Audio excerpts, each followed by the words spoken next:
you come into this earth with nothing, no personal belongings, no money, no status. And throughout life, you're going to have accomplishments, memories, create friendships, connections, and discover yourself in many, many, many different ways. But I think on our way to just growing up and becoming who we're becoming, I think that we can get stuck and emotionally attached to things that, yes, at one point they helped us, but there gets to a point where it stopped helping us. It doesn't serve us no longer. And then we just start to hold on to all these habits and thoughts and ideas and things that we've done, just a whole bunch of things that won't align with the person that we're trying to become in the future. It doesn't help us grow in the long run. Once we can stop resisting change and actually embrace it by letting go of things that don't serve us, so we can actually have new things come in, that's when we can grow as a person and become who we want to become. Because if we're just holding on to all of these things just because of the memories behind it or what we think it brings us, and just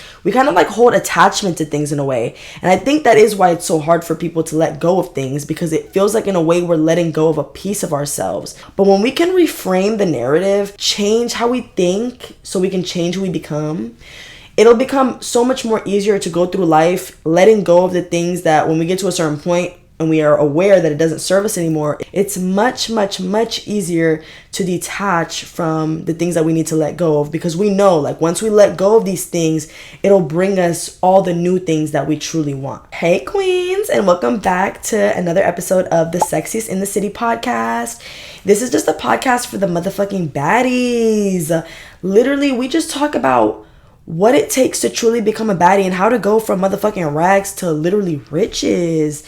I think that as goddesses, we need to show up every single day in ways that support us, like show up for our physical self, looking good, dressing good, doing our makeup, doing our hair, literally being the best versions of ourselves, as well as our actual spiritual and mental. You know, we want to learn, we want to educate ourselves, and we gather here together every motherfucking Thursday to just talk about all the things that it takes to become that. So let's get into it. I literally want to say for like 4 years now, I really want to say all of my life, but I've started to really give a fuck about it for 4 years now, which is maintaining my space in my room. You know, you go on Pinterest, you're fucking walking through Target and shit, you're looking at the ads, and everything just looks so organized and put together and just aesthetic as fuck. And I just longed for that, you know? And I just would always be feeling like I'm just stuck in just so much clutter and junk. And I want to say it's the Pisces in me, because I know Pisces people are really type B people, for real. And we don't have it together, which is, you know, it's okay, girl. I'm there with you, but I got sick of that shit. And for 4 years now, I just found myself in this rut of like, I can get my shit cleaned up, but I have like a big ass box in the fucking corner of like a bunch of like little knickknacks and shit that I haven't looked through, that I've had since I was like 9 years old. And it's not even just one box. Like, I want to say it's like 4 boxes worth of shit, for real. And then not even to mention in my fucking garage, because, you know, I live with my mom and shit. So this is my childhood home, girl. So we have literally everything from since we fucking moved here, which was like 4 years ago, right? And I feel like my fam really has just like this bad habit of just hoarding. Like, we're hoarders, and it's bad, but it is what it is. I've noticed that even in my own space, I hoarder my own shit. So for just so long now, I'm just kind of sick of it in a way. I just want to start fresh. For one, not only of like the mental space of like being in an environment and then not really liking where you're at. You know, like, you want to walk in and you actually know where everything is, but like you like actually use all of these things. You know, you don't want to walk into your fucking makeup section and look in your makeup bag and you have different types of makeup products from fucking 2015. You know, you want to use makeup products that you actually use. They're new, like, you can connect with them, and that's what I'm talking about, like shit like that. I would just have the same fucking shirts from high school, just the same just fashion and things that are just not me anymore. It's like, who even is this? Like, I am living in a space that doesn't align to who I currently am. I've just found it hard to just make that switch where you're like, okay, I know who I want to be, and so let me make that switch. because then it is hard. It feels like you actually have this big fucking mountain to overcome. And so I'm still working on it, but I feel like I've come a very long way from my hoarding ways. And now my room, you guys, if I could show you a before and after on how insane it was, like I've gotten so much shit out of my space that it's literally lifted off of my genuine shoulders. And the way I did that was one day I just realized that I actually need to get rid of shit. Like I have so much random shit that I was just sick of it. And for so long I was holding on to it emotionally. And I think that is what made me hold on to a lot of my shit, is because I had like an emotional hold on it. And I'm such a nostalgic person, maybe to my fucking detriment. And so I just didn't want to get rid of anything that I felt had meaning to me. But I was just bullshitting myself. Like some of this shit, like I know that was my favorite, shirt from back in the days, but it's okay to let it go. Especially if it's not crazy meaning. Like it'll be a fucking school shirt from 6th grade that like, well, I guess that kind of has meaning. Like, I don't know, but just shit like that kind of has meaning. Let me retract my statement. That's a little too far. Not the school shirt from 6th grade, but just like fashion statement pieces that you wore in fucking 6 years ago that you haven't even touched in a year and a half, maybe 2 years. Shit like that, Just those little things that like, you like them at a certain point, but like they've done what they had to do. They served their purpose, and at this point, you just holding on for nothing. So, to me, I want to say I had a fucking manic episode, and I was just tossing shit out. But I genuinely got so sick of my own shit that I was just like, you know what? Actually, time to get 2 plastic bags.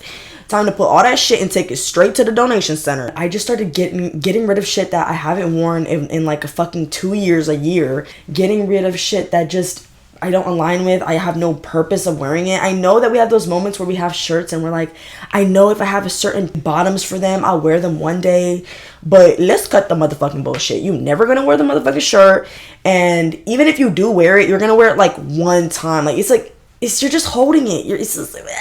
It's taking up space. At the end of the day, we're gonna get older and we deserve to have out with the old, in with the motherfucking new, like Sharpay said. It's out with the old and in with the new.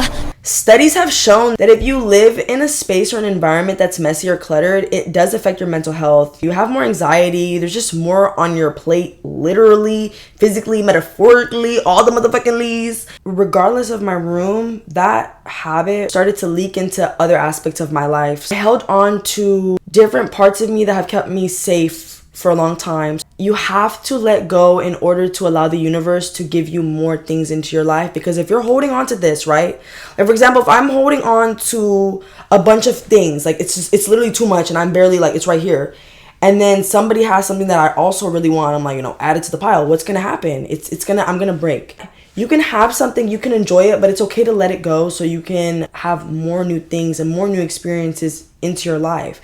Because then we start holding on to things that at one point, yes, they did make us feel good, but they don't anymore. Like an example for this is whenever you want to change, the person that you are is just not benefiting anymore. You're not eating healthy, you're not taking care of what you eat or giving a fuck about what you eat, or just caring about the way you dress, the way you present yourself, and just showing up for yourself the way you deserve to show up for yourself. If you want to get to that point in your life, you have to let go of certain things that don't benefit you anymore, certain negative things that you're telling yourself and feeding yourself, and like this narrative that you've been telling yourself for so long, you have to let go of that.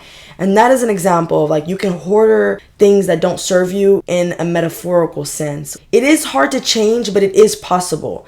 I know some people think that nobody can ever change, and people are usually exactly who they are to their core, like their foundation. Like, of course, you can change little habits here and there, but like who you fundamentally are can never change. I do think that with the study of neuroplasticity and science and quantum physics, it is possible to go into your motherfucking mind and reshape and rewire the way you think so you can rewire the way you feel about things and the way you act towards things, and then essentially changing who you are as a person. That's 100% possible, but I think that it requires work, dedication, and like you have to be real with yourself and actually try. Some people swear, I'm trying to change, and I have if you're not seeing real progress, you're not really trying to change. That takes keeping it real with yourself. Once I started to clean out my room and then I started to see the progress in my physical space, I noticed that when I applied that to my actual life and letting go of jobs that don't serve me, friends that don't serve me, situations that don't serve me, foods that don't serve me, like letting go of the shit that does not serve you, that's when I genuinely noticed that although I may not have all of these things immediately, you can let go of a fucking job, but you're not going to get a better job the next day. It did leave space in my mind and in my spirit to where I know that now I have this space for this new thing to come in. Like what I was saying about the room is where you look in the corner and you had like 5 boxes, and now you look in the corner and there's no boxes. And that's kind of the same with your mind. Like you had all these things and all this baggage holding you back, and once you let go of that, you start to see how much space there is in your life, and that decreases anxiety and then gives you hope for a better and brighter future. You know, I've been saying this word hoarding throughout the video, and for those of you who don't know, I'm going to explain to you. It's basically a person who has difficulty getting rid of their belongings regardless of its value. That is what hoarding and being a hoarder is. When you're holding on to things that doesn't have no value to. Like, it doesn't even matter if it's good for you, if it's bad for you, if it's neutral for you. Like, you don't give a fuck. You just want to have it. It can be for your belongings. Like, of course, in the actual sense of hoarding, it's for people that have a disorder where they physically hoard their genuine physical belongings. But I do think that humans can hoard habits. You have a habit, it's not serving you anymore, you don't give a fuck that it's not serving you anymore, and you still keep it in your life. So it's kind of like the same sense of being a hoarder or hoarding. Why do people hoarder? Why is it so extremely hard to let go of some of these things? To me, especially with my room, like now we back to the room. Like, of course we have the physical, mental, everything, but back to the physical room, where I really was annoyed as fuck with my room on how I had so many things that I couldn't get rid of. Like, for example, I have this like Chuck E. Cheese like bag with the Chuck E. Cheese coins in it. Like, only OGs know about the gold motherfucking coins. So I literally like first of all, when am I going to Chuck E. Cheese? Like, get your grown ass on. Second of all, they don't even do the gold coins anymore. Like, they don't do none of this shit anymore. And like, of course, the memories, of course, like I get it. But at the end of the day, the memories are in my heart. It doesn't matter. It's the memory. You don't need to have the physical object to prove that the memory existed. The memory lives within you. That's what makes it special. And so that's another reason why it's so hard for people to let go of things. You have all these memories with who you used to be that it's very hard to let go of all those things.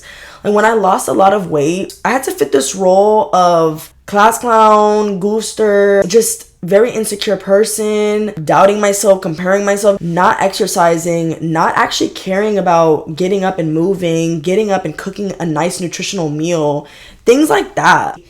I, in a way, found comfort in who I was. Like, I really did find comfort in who I was back then. Just, she didn't hurt nobody. She wasn't doing nothing wrong just because she wanted, you know what I'm saying, just to have extra snacky here and there. Like, I didn't hurt nobody. And I think I found it comfort in who I was. And you know, in a way, I guess it's kind of deep, but I think back then, because I didn't try so hard of how I physically looked, I also didn't give really much of a fuck, to be honest.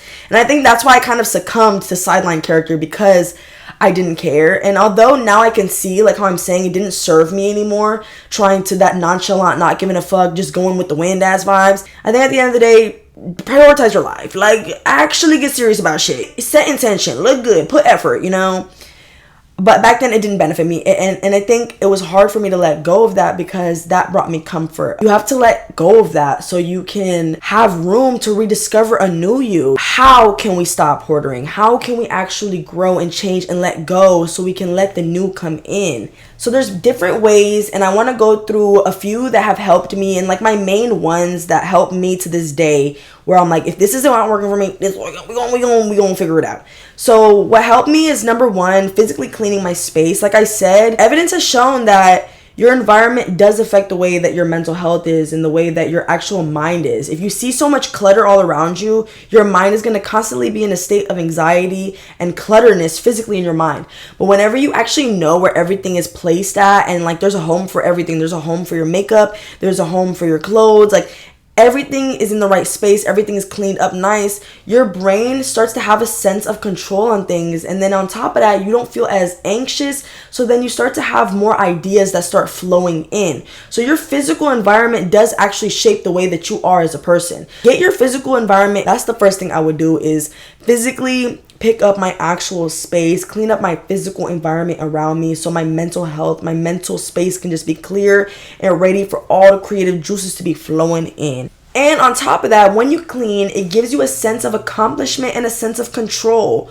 You know what I mean? Once you're done cleaning your room, you get to light up a nice fucking yummy smelling candle, lay down, relax, read a book, and you just cleaned your space, and period. The second thing I do to let go of things is I sit back and I actually ask myself, does this thing serve me in the long run? Will this thing help me grow? And will it benefit me or better me and better my purpose and help me align to who I want to become? And if the answer is no, or it's not 100% yes, then I know that it's time to let that shit go. It's time to just move the fuck on from that. Get serious about who you want to become. You only have one life and you only get to experience yourself one time. And I seen this video, I want to say it was the lady that made Forbes, because it was a TikTok that I had seen and she said she made the Forbes magazine. So I'm guessing she's the lady that made Forbes, the Forbes magazine, but she was basically saying that she's a billionaire, right? A billionaire? No, she is a billionaire. I wanted to say a millionaire, but no, I'm pretty sure she's a billionaire. And somebody had stopped her and interviewed her, and they had asked her like a couple pieces of advice. And something that stood out to me that she said was, a lot of people, want to go back and redo things. But she said that if you live life the right way, one is enough. If you can live life to its fullest, one life is enough. And so get serious about the life you want to live and stop holding yourself back. Become fearless and dream big. Like, who gives a fuck about what people say or about what is what is realistic, what is not realistic? Dream to the skies, because at the end of the day, it don't cost you nothing to dream big. It don't hurt nobody. Get serious about who you want to be, how do you want to act like, and what things that we can do to start acting like that. What habits that we can start implementing every single day. How do we want to dress? Dress your best. Put your best motherfucking fit on. Act like every day is your motherfucking birthday. Do your makeup to the best that you can do. Look like the queen that you are, the goddess that you are. And then actually go out there and act like the goddess that you are. Get your dream job, get your dream apartment, get your dream car. If you don't have it right now, find a way to get it. If you don't, find a way to get the plan that you need to get the plan to get the plan to get. You know what I'm saying? I'm gonna start glitching out, but I'm so for real. So make the impossible possible. Life is so fun when you can make the impossible possible. Think about what you want to do and think about the craziest shit that you can do and actually find a way to make that shit happen. And of course, life is not going to go the way 100% the way we want it to go, but it does not hurt anybody. And and if anything, it benefits yourself when you can dream big and not try to be all fucking realistic and shit. And so if things and people and situations and anything in your life, if it doesn't serve who you want to be, and you sit down and you ask yourself, like, does this serve me and align to who I want to become? If that's not the answer, ain't yes, it's time to let that shit go.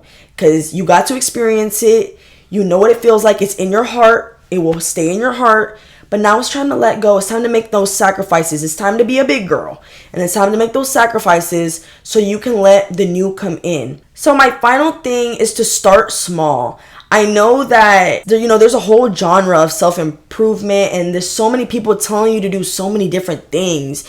Drink bone broth, drink tea, cut out caffeine, go on a fucking 50,000 mile walk every morning, eat salads every day, drink only water. Like, there's just so much shit that's online about self-improvement and to be better, and it can be overwhelming. Like, I get that, to where, what the fuck are y'all even talking about? This is a clown. This is a circus show. Like, although, like, some of these things could benefit you, some of this shit is just outrageous. Like, I don't need to be doing all this shit. It just takes up so much time, and sometimes you feel like you miserable being a better person than just being a motherfucking bum. Like, sometimes being a bum, eating some Cheetos, sitting down, binge watching my favorite show is better than putting belt to ass every single day. Like, I get that. I think the most important thing is to just start small. Like, pick one habit that you want to implement and do that one habit so you can start to build momentum. For example, for me, when I had gained a lot of weight from my baby, I realized I want to lose weight. I want to get into the gym. I want to eat healthy. And so I didn't do the gym and focus on the gym and then, let me start my podcast and do my YouTube channel. Oh, and then I also want to become a fashion person. Oh, then I'm also going to do, that's too much. So I just started with the gym, and I worked on the gym. I worked on myself for a year and a half. And then I saw the progress, and then I showed myself like, wait, I could do anything I set my mind to. What's the next goal that I could do? Let's start doing that with other things. So find your one thing, that one thing that you want to start implementing into your life. No matter how big or small it is, pick one thing and actually stick to that so you can build that momentum, so then you can start incorporating other things into your life. Focus on breaking one habit to build momentum. Yeah, and I think that once you could do that, once you could release that and just trust, you guys, 100% trust. If you don't 100% believe in it and 100% trust in the process, trust in yourself, trust in the universe, trust in God, trust in whatever you gotta trust in. If you don't have that 100% faith, you're not going to see what I'm talking about. You have to really stand behind that and like trust that everything is working out in your favor. The universe is working for you always, never against you. And so all you need in your mind is that version of you that you want to become, and how we can become that. Because I feel like we're wasting so much energy on shit that doesn't benefit us, the negative and all just this low vibrational shit, that all that energy could be used for bettering ourselves, improving ourselves, and being the baddie and the goddess that we motherfucking are. Sit down, figure out who you want to be, what things bring you energy, and start bringing those into your life. And anything else, like I always be saying, they gotta go. Anything that does not align to your bigger purpose, it got to go. Even if it's hard to let go of it, you gotta be the big girl that you are, and you gotta actually do it for future you. Because think about future you looking back at you right now. What will future you say? You don't want future you to be all sad and being like, really, bitch, you didn't, like, are you serious? So you want future you to be proud that you were dedicated, you were determined, and that you had that self-control, you had that perseverance and that belief in yourself to trust the process. Anything aligned for you will find you. Every single morning I would wake up and I'd write in my journal for like a year or 2 years straight, for real. I used to write, I don't chase, I attract. Everything that's meant for me will find me. If you have to write it down to get your brain to actually pick up on that, like I don't chase, I attract. Everything that belongs to me will find me. Once you can really accept that narrative and that mantra and like change your perspective of things, that's when it'll be easier to let go of shit. At the end of the day, you guys, we are worm food. Like genuinely, we are food for bugs. Once it's time to go, we are going to be fertilizing the grass at the cemetery. Okay, like for real. Anything that you have, you can't bring that shit into the grave. They're not going to put all the shit that you love right now into the grave with you. Even your personality, once you go, we don't know what happens after this, but you ain't gonna be in the 3D timeline no more. So all who you are and what makes your personality, it won't exist anymore. All it will be is memory. So don't be scared to go experience new parts of life. Everything, and the point is life, it is to experience, and it's to make every single day, make the most of every single day. Making the most requires letting go of what doesn't serve you anymore, so you can allow all the beautiful blessings that are meant for your life to come into your life. And life is just going to be a cycle of letting go so all the new can come in. Kind of like the seasons, how Earth is. You got spring, fall, winter. It goes through the cycles of life, and that in a way is how life is. Things served you at one point, now they don't serve you anymore, and it's okay to just let it go and move on to better. I post every single Thursday. If you guys are watching on YouTube, subscribe and like. If you guys are listening to this on the Apple or Spotify app, please rate this podcast a 5-star rating, queens. And follow me too. I post every single Thursday. And yes, queens, I will see you guys in next week's episode. Mwah. Peace and love. Bye, queens.